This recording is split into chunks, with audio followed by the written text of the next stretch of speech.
Well, those parts of the reports really trended on social media for most of yesterday, and this morning they continue. Let's get some analysis on that report via Skype by political analyst Ongama Mtimka. Very good morning to you, Ongama. Morning to you, Des, and your viewers. Your thoughts about the reports? Well, I haven't read the reports, but just what the outcomes are from a findings point of view. And I think the public protector must be given space to express what she thinks is the best judgment out of evaluating the cases that are facing her. And we do need to give her space to be able to do that, especially given the fact that she did not start quite well in terms of the reactions to the cases she's made. In fact, questions have been asked about her integrity. And I think in all these instances, the cases, in my view, her judgment on the cases it seems correct given what has been in front of her, whether it be pertaining to what's happening in the Western Cape, because even though the issue there with respect, it's a social it's an economic development issue, you also want to prevent the tendency of those that are connected to power who are doing development work to have unequal access to resources given their proximity to those that are in power. You want people that are involved in development and are engaging government to support them, to be supported on the strength of their case, of their concepts, not on the basis of their proximity to those that are in power. With respect to the Fikile Mbalula issue, I think it helps all the time that the court where institutions like the public protector reaffirm and reassert the need for conducting business with integrity, because sometimes those that are directly involved have got even though the acts and the rules that govern their behavior are not grey, they are black and white and very clear about what is accepted, what is not. Sometimes in practice, an impression gets created when something doesn't get frowned upon or does not get reported on and found against, that it becomes something that is taken to be normal when it is breaking the rules. So every time the public protector or any other institution reasserts the preeminence of rules and ethical behavior, it should be welcomed. Let's break down the responses of the people who have been implicated, starting with Helen Zille, who has come out to say the public protector got it all wrong. What are the chances for Helen Zille's success if she were to make good on her promise to take this report on review? Well, I haven't read the reports entirely. So far, it's mainly been what the gist of the findings are. In my view, if she has got, in fact, what the public protector does in the bits that I have read is to make reference to what she considers to be the applicable legislation. And in all those cases, it's not going to be a matter of Helen Zille holding a different view. It's better that she takes it to court if she disagrees with the finding, so that it can be clarified what in the sections that the public protector has regarded as applicable that she got wrong. So she would have to be very specific about what interpretation error the public protector made in citing those specific. I think she highlighted from two pieces of she highlighted from the Executive Members Ethics Act as well as the Constitution. So in my view, anyone who disputes the conclusion that she then arrives at would have to show how that whatever interpretation the public protector made in linking her judgment to those specific clauses is erroneous. Otherwise, without that, it's just mere howling, which can be expected from politicians sometimes. Fikile Mbalula's Dubai trip has come back to haunt him, and we know he's not in public office right now, but how can these revelations, how will they hamper his prospects of going back into public office? Yeah, I think it does affect it, especially given the stretch of the finding that goes to the extent that his was a violation of the Constitution. That would, that should say he cannot be a member of the executive or parliament, for that matter, if he has been found to have violated the very same Constitution that he was supposed to have upheld as a member. But what we've seen is, and it's very unfortunate in South African politics, where you find that the Constitution and the upholding thereof is not treated as sacrosanct, to the extent that somebody can be found to have violated the Constitution and have them continue to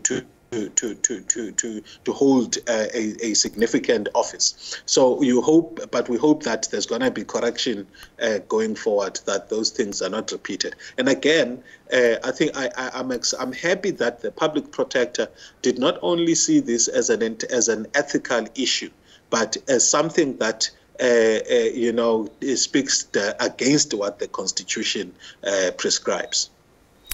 The public protector also ordered President Cyril Ramaphosa to take disciplinary action against the Treasury Director General Dondo Mokgajane for not revealing or declaring that he had a criminal offence for a speeding ticket. How serious can this be? I think that can maybe require a person with a legal background there, Des, because my thought process would go to, it's either that is deliberate, or the person, I don't even want to delve into it, actually. There may be technicalities as far as if he can prove that perhaps from a technicality point of view, he didn't think that the scope of whatever covers that, criminal records included drivers driving conduct. Perhaps there may be some scope for explanation there.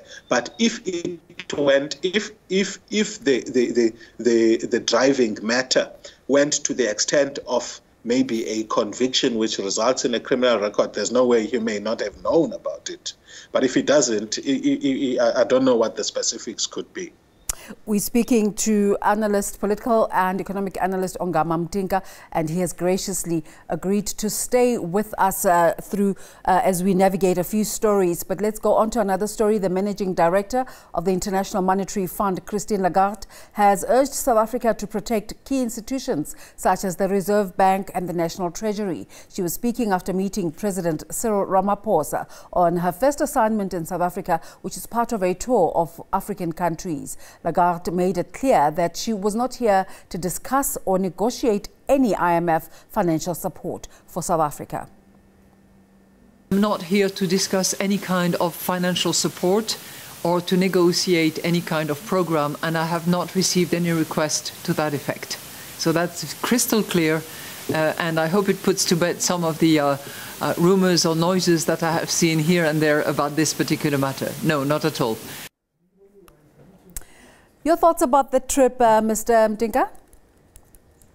I think, Des, the anxiety that came from South Africans across the political and social spectrum is justified, because this government last year, as early as, I think as late as last year, was touting this idea of an IMF loan. And I think South Africans are rightly concerned about the prospect of South Africa wanting or the possibility of the IMF playing a role, because we have seen throughout history that the debt from these international finance institutions does infringe on the right of a party to conduct its internal policy framework independently. So it infringes on the sovereignty of a country because once the IMF or World Bank, for that matter, offer loans to a country, the next thing that happens is dictated macroeconomic prudence, which sometimes, and we have seen this, I mean, we've seen it in Nigeria, we've seen it elsewhere, we've seen it in South Africa also, that when you then need to manage repayments for those loans, sometimes you have to cut on expenditure which can be around fundamental or services that are crucial to a country. What we saw, for example, in Nigeria during the time of General Babangida is that the IMF loans came with structural adjustment programs, which resulted in government cutting on things like education and healthcare, and it threw the country into chaos. Some of the analysts, for example, that look into what's happening in Syria can trace back the conflict around, can trace back its genesis to the introduction of macroeconomic policies that were contractionary, that were attempting to bring about prudence.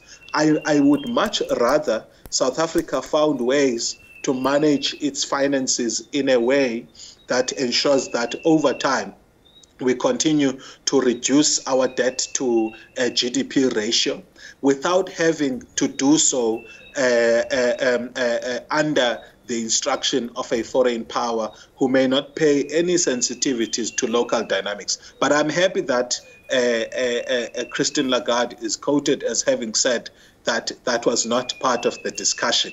But I'm saying, I mean, we won't be told all the things that were discussed behind closed doors, but we are rightly concerned as a country if there's a prospect that South Africa may borrow money from the IMF and the World Bank, because the trade-off there, more often than not, is sovereignty and expenditure on specific items which are of benefit to the country.